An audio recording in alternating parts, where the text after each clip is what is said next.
वर्तमान में 4 trillion dollar हो गई है, यानी कि हम लगभग 5वीं और चौथी अर्थव्यवस्था के बीच में पहुंच गए। पर कैपिटा इनकम 67% इंक्रीज हुई 2014 से लेकर के 2024-25 के बीच में। उस समय जो हमारी पर कैपिटा इनकम थी वो 68,572 थी, जो वर्तमान में 1,14,650 रुपये है।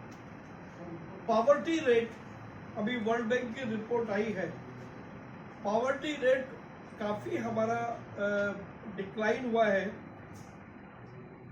और जिसमें लगभग 250 मिलियन लोग पॉवर्टी लाइन से ऊपर उठाए हैं हमारी मोदी जी की सरकार ने।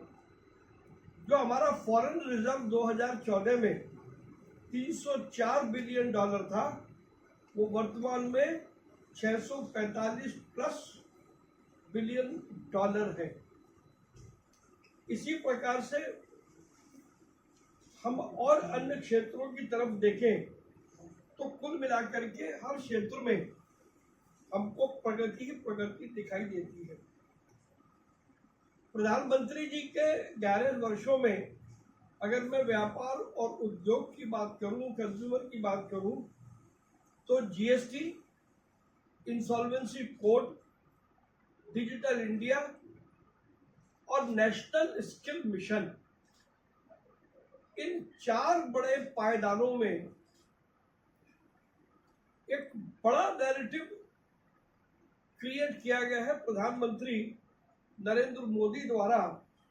और आज 2014 के मुकाबले 2025 में ईज ऑफ डूइंग बिजनेस वो अलग ही लेवल पर आ गया है।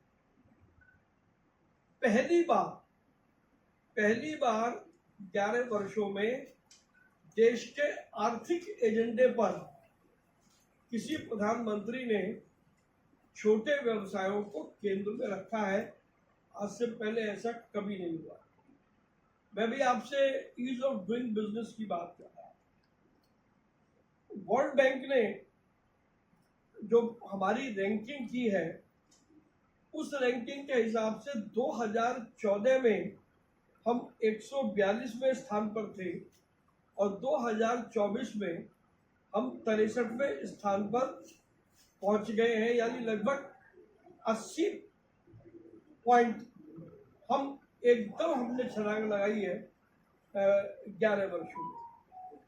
इसी तरीके से देश में स्ट्रक्चरल रिफॉर्म और जो गवर्नमेंट की प्रक्रियाएं हैं, उनमें रैशनलाइजेशन बड़े पैमाने पर हुआ है।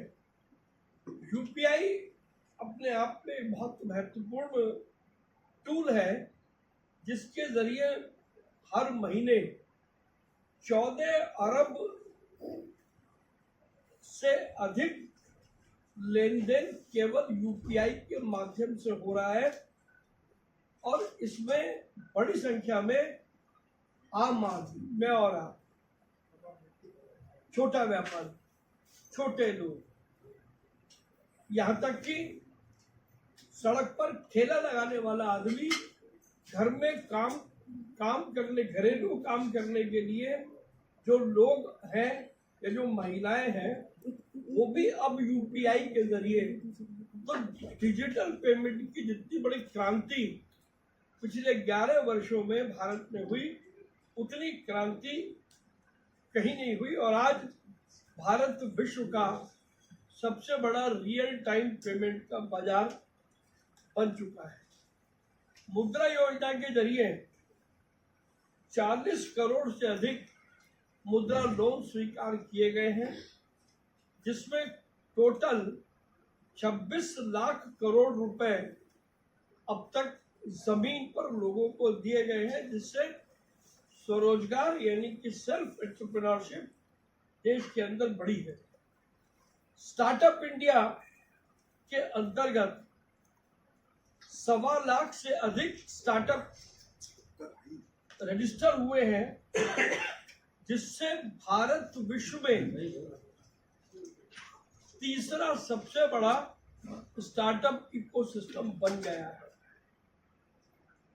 इसके अलावा 2023-24 में हमने कुल 778 अरब रुपए की वस्तुएं और सेवाएं एक्सपोर्ट की हैं, जो अब तक का सबसे बड़ा आंकड़ा है। और ये दर्शाता है कि भारत का एक्सपोर्ट कितना मजबूत हुआ है। पीएलआई योजना के तहत यानी प्रोडक्शन लिंक्ड इन्वेस्टमेंट, ये हमारी सरकार का एक बहुत बड़ा एक एरिया है जिसमें बहुत बड़ी प्रगति हुई है। अब पूरे वर्ल्ड का ये अपने आप में एक अलग किस्म का इनिशिएटिव है, पीएलआई प्रोडक्शन लिंक्ड इन्वेस्टमेंट। और इस पीएलआई में 14 सेक्टर में 1.97 लाख करोड़ रुपए का इन्वेस्टमेंट हुआ, यानी लगभग 2 लाख करोड़ रुपए का इन्वेस्टमेंट केवल पीएलआई के जरिए भारत सरकार ने किया, जिससे हमारी डोमेस्टिक प्रोडक्शन और हमारा एक्सपोर्ट वो दोनों बड़ी मात्रा में बढ़े हैं और इंपोर्ट में बहुत बड़ी कमी आई। अगर जैसे मैं आपको उदाहरण देता हूँ, एक जमाना था आज से 5 साल पहले कि जब देश में खिलौना विशुद्ध रूप से चीन का होता था। और आज मैं अथॉरिटी से कह सकता हूँ, कल ही मेरे पास खिलौना इंडस्ट्री के लोग आए थे, आज देश में 98% टॉयज भारत में बन रहे हैं। चीन से हमारी डिपेंडेंसी खत्म हो। तो ये संभव कैसे हुआ? इसलिए संभव हुआ कि जब प्रधानमंत्री नरेंद्र मोदी जी ने टॉय को अपनी प्राथमिकता पर रखा और उसके लिए हमारी सरकार ने बहुत सारे इंसेंटिव दिए। तो इस तरीके के इंसेंटिव केवल टॉयज में ही नहीं, हमारी सरकार ने अलग अलग क्षेत्रों में दिए हैं, जिसके कारण से हमारा जो हमारा इंपोर्ट है उसको हम कहीं ना कहीं रोकने में कामयाब हुए। अब इंफ्रास्ट्रक्चर डेवलपमेंट की मैं अगर बात करूं तो पीएम गति शक्ति के अंतर्गत 16,000 से अधिक योजनाओं को इंफ्रास्ट्रक्चर डेवलपमेंट से जोड़ा गया है, जिसमें कनेक्टिविटी और लॉजिस्टिक्स दोनों का कोऑर्डिनेशन बना है। और 2 बड़ी योजनाएं, भारतमाला और सागरमाला, उससे राजमार्ग और बंदरगाह दोनों के नेटवर्क में बहुत बड़ा एक्सपांशन हुआ है। भारतमाला के जरिए हमारी सड़कों का विस्तार हुआ और सागरमाला के जरिए हम समुद्र में अपनी व्यावसायिक गतिविधियों को एक नया आयाम दे सके। ये पिछले 11 वर्षों के अंदर हुआ है।